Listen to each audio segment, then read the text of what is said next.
Na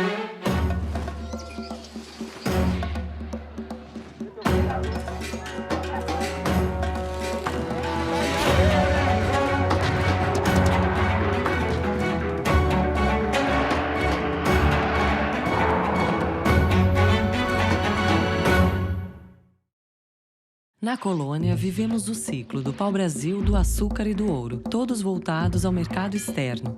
Com a vinda da família real portuguesa e a independência, tivemos tesouro, fazenda, banco e constituição.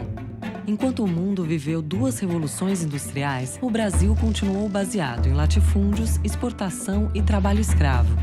Agora, no ciclo do café, a escravidão foi abolida e 1 ano depois chegou a República e as promessas de grandes mudanças. A economia mudou pouco até 1929, quando o mundo quebrou. Com a Grande Depressão, o poder econômico e político mudava de mãos.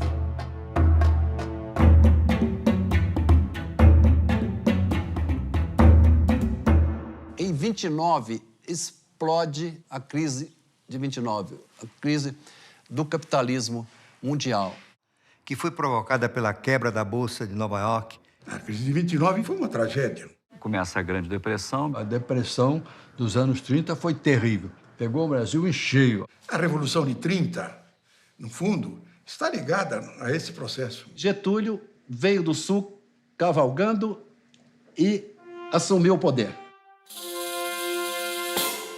A economia brasileira ainda dependia muito das exportações do café e das exportações de produtos primários. Getúlio reagiu à crise de 30 com uma política de comprar o café, queimar o café. Para manter o preço no exterior e ganhar rendas exteriores. Se a capacidade para importar cai muito, de um lado você tem uma crise de abastecimento, claro, né? E de outro, abrem-se oportunidades fantásticas. Abriu a oportunidade de fazer no Brasil a indústria substitutiva de importação. Substituir importações por produção no país. A Revolução Industrial Brasileira realmente começa em 1930 e vai de 1930 a 1980. O Brasil se recuperou mais depressa do que muitos países. Em 1933, a indústria já é maior que a agricultura no PIB brasileiro. Mas o mundo ainda vivia a chamada Grande Depressão. A visão da época do governo é de que isso fazia parte do processo de ajuste. No longo prazo, a economia acabaria se ajustando. Keynes é aquele que verbaliza: a longo prazo estaremos todos mortos. Então, é a hora de o Estado intervir. E o presidente Franklin Roosevelt interveio na economia apenas em 33. Foi o New Deal. O New Deal era uma forte intervenção do Estado na economia, com investimentos do Estado em obras de infraestrutura, de transporte, de navegação, enfim, e isso impulsionaria a economia. À custa de programas de obras públicas só para gerar emprego para as pessoas. No mundo inteiro, cresce o Estado, porque se percebe que o gasto público é essencial para tirar os países da depressão. Na altura de 1933, 34, você já começa a ter recuperação no primeiro mundo, mas à custa de rearmamento. O mundo parece embriagado com essa máquina de empregar as pessoas, criando os instrumentos para sua própria destruição. A Europa inteira estava caminhando para governos de cunho centralista e até autoritário. Junto com a morte anunciada para muitos da economia de mercado, desaparece também a democracia, destacadamente na Alemanha.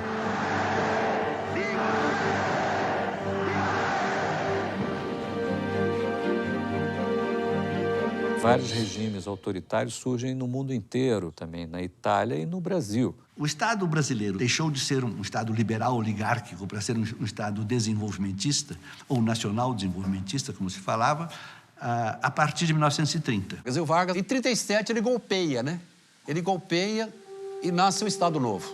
Crescentemente, a postura intervencionista do varguismo vai aumentando. Ele criou aqui no Estado Novo, que era fascista, o parafascista. Mas aí veio a guerra de 39, em 45. A Segunda Guerra Mundial. Em While the Allied strategic air assault on Fortress Europe went on with ever-mounting power, day and night the Allied air forces sent their bomb cargoes into the vitals of Hitler's self-proclaimed kingdom. Targets, factories, aerodromes, synthetic fuel plants, crude oil. Os países industriais já não tinham como produzir bens industriais. E o Brasil continuou suprindo as potências do eixo. O que deu espaço para a indústria brasileira também, não é, se expandir nesse período. Muitas coisas estatais foram criadas nesse período e a semente de outras coisas que viriam depois também. O PIB e a indústria cresceram no regime autoritário de Getúlio Vargas. Isso ele combinou com um ingrediente importante que foi o populismo. Havia uma população urbana, operária, e que poderia ser atraída para a sustentação do governo. E aí se criou todo um aparato institucional de ganhos para o trabalhador. Você teve uma série de legislações que foram sendo implementadas ao longo dos anos 30, que acabou na consolidação das leis do trabalho em 1943. Foi uma cópia da Carta del Lavoro, italiana do Mussolini. O salário mínimo foi instituído no Brasil em 43. Se tinha um número máximo de horas trabalhadas. Garantias de férias, impedir o trabalho de menores, regular o trabalho das mulheres.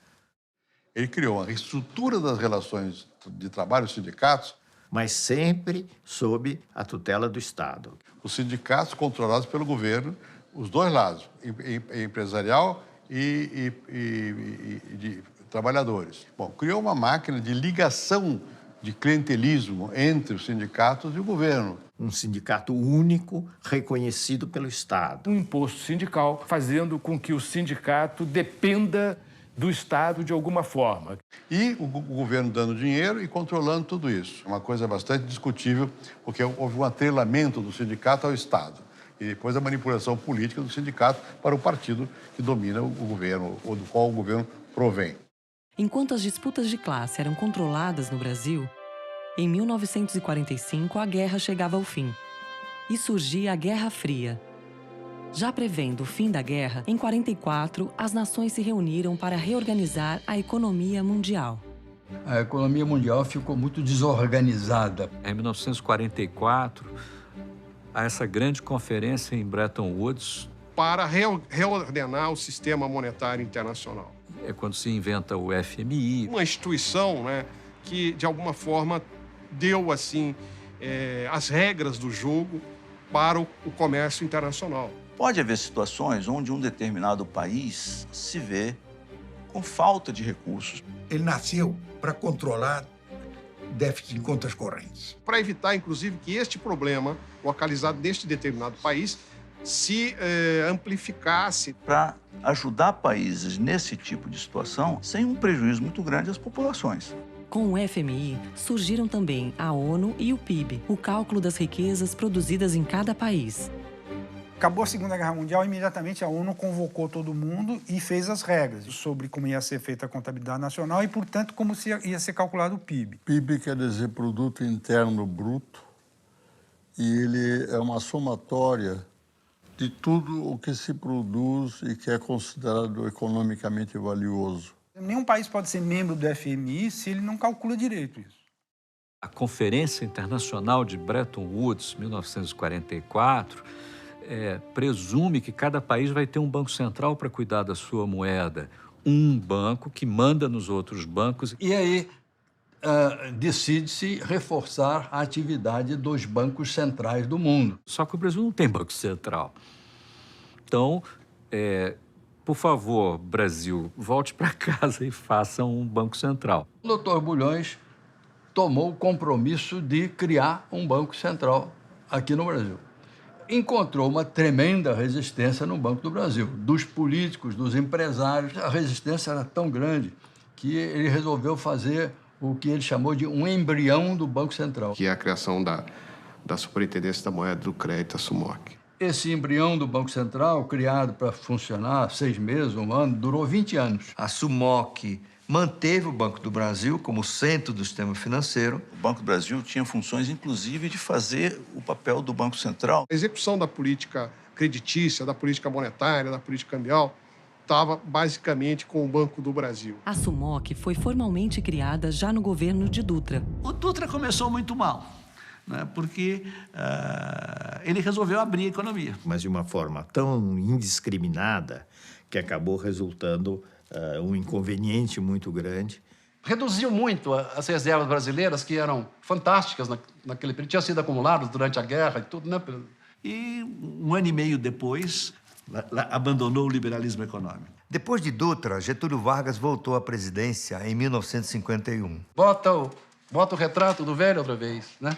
Bota o retrato do velho outra vez, bota no mesmo lugar o sorriso do velhinho, faz a gente trabalhar, o sorriso do velhinho, faz a gente trabalhar. O que o Getúlio fez? Fez muita coisa importante. O modelo institucional da infraestrutura foi desenhado pelo Getúlio. Com uma série de projetos. Foi criado o BNDES, que na época era BNDE, não era BNDES. Com a preocupação de financiar as atividades de infraestrutura, criam uma série de empresas estatais importantes que depois marcaram o desenvolvimento brasileiro, né?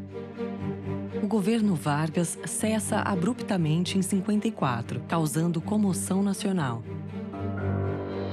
Nas eleições seguintes, Juscelino Kubitschek foi escolhido presidente do Brasil. Qual o país que JK encontra? Já é uma economia em processo avançado de industrialização. Juscelino mobilizou o país em torno de um grande projeto. O projeto de um Brasil grande. O que se dizia era 50 anos em 5. O governo Juscelino, desde o início, teve um ambicioso plano de metas. Com foco em 5 setores, que é a energia, transporte, a indústria de base, a saúde e a alimentação. E Brasília, né? A mudança da capital federal, que a longo prazo abriu uma nova fronteira agrícola para o país. Mas mais do que isso, representou o avanço de um novo setor na economia brasileira, que é o setor das grandes construtoras. Talvez mais emblemático tenha sido a capacidade de atrair para o Brasil a indústria automobilística. Digamos que o Juscelino realizou de outra maneira aquilo que o Getúlio tinha concebido, né? O processo de industrialização. Ele foi tão competente e tão hábil. A economia brasileira mudou de patamar. Os grandes projetos de energia, Furnas, por exemplo, grandes projetos rodoviários, a integração com o Nordeste, a BR-116, muitos projetos. Foi crescimento acelerado, industrialização acelerada, integração nacional, interiorização do desenvolvimento. A 56 até 61, quando a economia cresceu 8,5% reais, o PIB aumentou em 50%. É algo espantoso, é quase um milagre, é assustador o que aconteceu durante o governo JK. O governo Juscelino tem uma imagem histórica açucarada. Tudo deu certo, inovação na música, otimismo. O florescimento das artes no período JK. O bicampeonato de 58 e 62, quando, nas palavras de Nelson Rodrigues, o Brasil abandona o chamado Complexo de Vira-Latas. O período ficou conhecido como Anos Dourados. Os Anos Dourados eram também o início da era espacial no mundo. E no Brasil, marcava o início de graves problemas.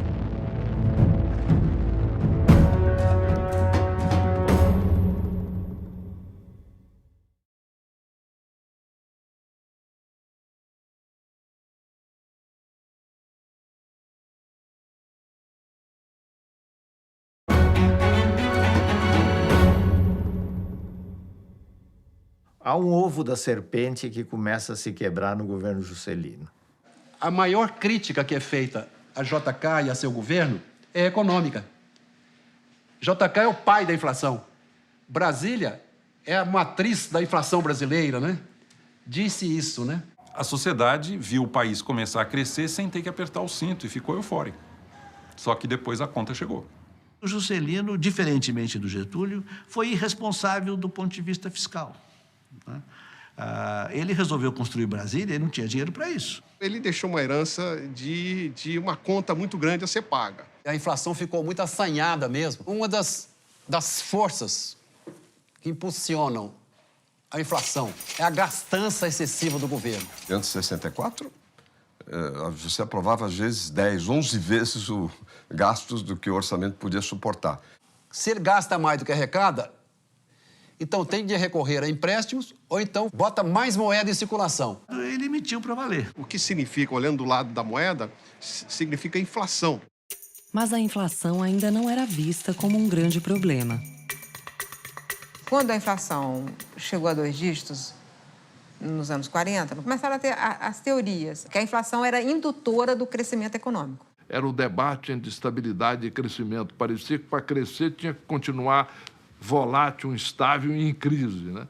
E que estabilidade ia levar à estagnação. Ao combater a inflação, você tomaria medidas que produziriam uma redução do crescimento, como uma redução do gasto público ou uma elevação da taxa de juros, e que isso aí eram medidas recessivas. Muita gente acreditou nessa lorota. A inflação, que é uma maneira pela qual você vai tirando o valor de quem tem a moeda nas mãos. Cada unidade monetária que você tem na mão, cada vez compra menos. A inflação é um imposto sobre o pobre. É colocar a mão no bolso de cada cidadão brasileiro, corroendo o poder de compra da renda dos brasileiros. Então, o governo, na verdade, com a inflação, retira o poder aquisitivo da população, se apropria dele de uma forma traiçoeira. Inflation was a kind of tax on everybody that took away savings, but it wasn't one that was voted on by the public. Alguém que diga que o imposto sobre o pobre deve ser a base do progresso de uma nação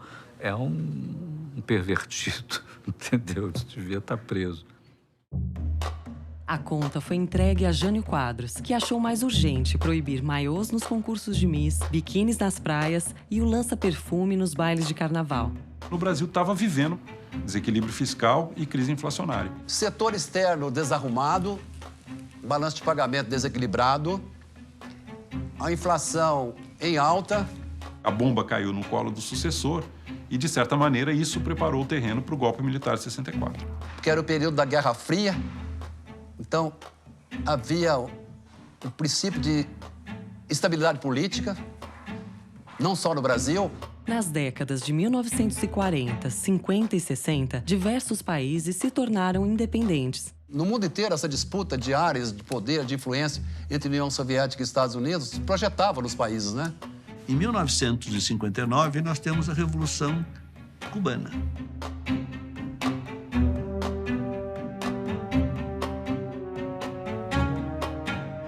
Isso vai apavorar os Estados Unidos e vai apavorar as elites brasileiras. Tancredo dizia que Jânio era um grande talento político e seria até um estadista se tivesse equilíbrio emocional. Em agosto acaba o governo Jânio Quadros, entra o governo do João Goulart. Foi um governo complicado pela resistência. Não era confiável para o poder militar. O que colocou o Brasil numa crise econômica e política muito grave? Tancredo Neves convenceu os militares a permitirem que Jango assumisse, mesmo que em regime parlamentarista. Em 61, Jango restabeleceu relações com a União Soviética e, em 62, se absteve de apoiar a expulsão de Cuba da Organização dos Estados Americanos. Isso logo antes da crise dos mísseis, considerado o auge da Guerra Fria. E ele fez tudo para ser deposto, terminou sendo deposto. Sucedeu-se a crise que vem com o governo Goulart. A inflação, então, dispara, o crescimento se prejudica ainda mais e o desenlace é o golpe de 64. Os militares depuseram o presidente, caçaram parlamentares e tomaram o poder. Eu me lembro que o primeiro lema colocado depois da Revolução de 64 foi desenvolvimento com segurança. O discurso era de uma intervenção corretiva. Tinha o pretexto do combate ao comunismo na política e o combate à inflação e à corrupção. Arrumar a casa, devolver o poder a quem o povo eleger, em 3 de outubro de 65. Tanto que O golpe foi apoiado por grande parte do empresariado, boa parte da classe média, do clero. As reformas vieram rapidamente. Eu não estou fazendo nem de longe a defesa do regime, mas teve um papel muito importante na estruturação de todo esse aparelho financeiro. Nesse período foram assentadas as bases do que seria um grande período de prosperidade para o país. É preciso reconhecer isso. O Brasil deve muito a dois cidadãos formidáveis, o Roberto de Oliveira Campos e o Otávio Gouveia de Bulhões. Entre 64 e 67, o Bulhões e o Campos recuperam a estabilidade macroeconômica do Brasil. Eles fizeram um trabalho extraordinário.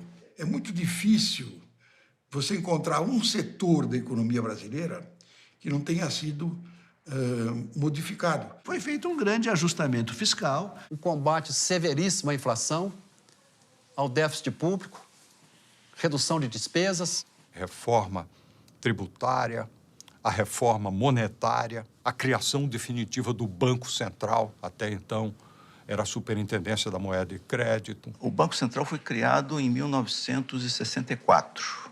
Em 1965, baixa a lei do mercado de capitais.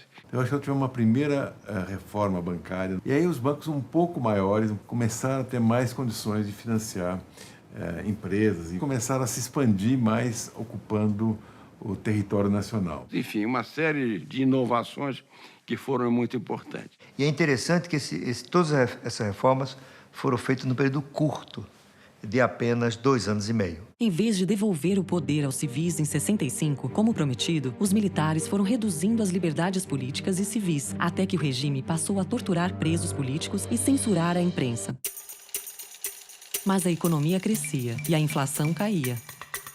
Quando o Delfim estava no Ministério da Fazenda e eu no Banco Central, um período áureo da história do Brasil, chamado milagre econômico. Nunca houve milagre. Milagre é feito sem causa. Esse processo foi feito, basicamente, dando ao setor privado o estímulo necessário para aumentar a sua produção. Um grande programa de exportação de manufaturados. A taxa de câmbio adequada, uma carga tributária modesta. O modelo esse de desenvolvimento que o Brasil adotou nesse período foi um modelo de uma economia fechada, com a presença importante do Estado, pouca ênfase em produtividade, pouca ênfase em educação. Enquanto o homem chegava à Lua e inventava o microprocessador, os brasileiros iniciavam a construção da usina de Angra dos Reis, da Transamazônica e da ponte Rio-Niterói. Com a taça da Copa de 70 e o sucesso econômico, muitos brasileiros fechavam os olhos para a truculência da ditadura militar. De 1967 a 1974, durante praticamente 7 anos. O Brasil se desenvolveu de uma forma muito firme. O Brasil, por exemplo, foi um país que bateu recordes de crescimento. Taxa de crescimento média perto de 9%. Nós chegamos a crescer 14% num ano, em 1973. Um negócio fantástico. Entre 1930 e 1980, o Brasil foi o país que mais cresceu no mundo. O Brasil crescia mais do que o Japão, que os países da Europa, com tudo em ordem, com pouca inflação. Com inflação declinante e sem problema no balanço de pagamentos. A taxa de inflação caiu, em 74 andou em torno de 12%, 13%, 14%, por aí. A inflação caiu, mas ela nunca voltou a um dígito.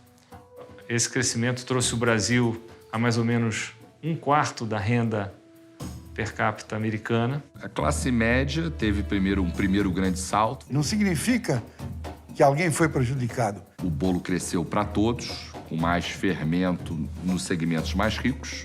Significa que uns melhoraram, ou todos melhoraram, mas alguns melhoraram mais do que outros.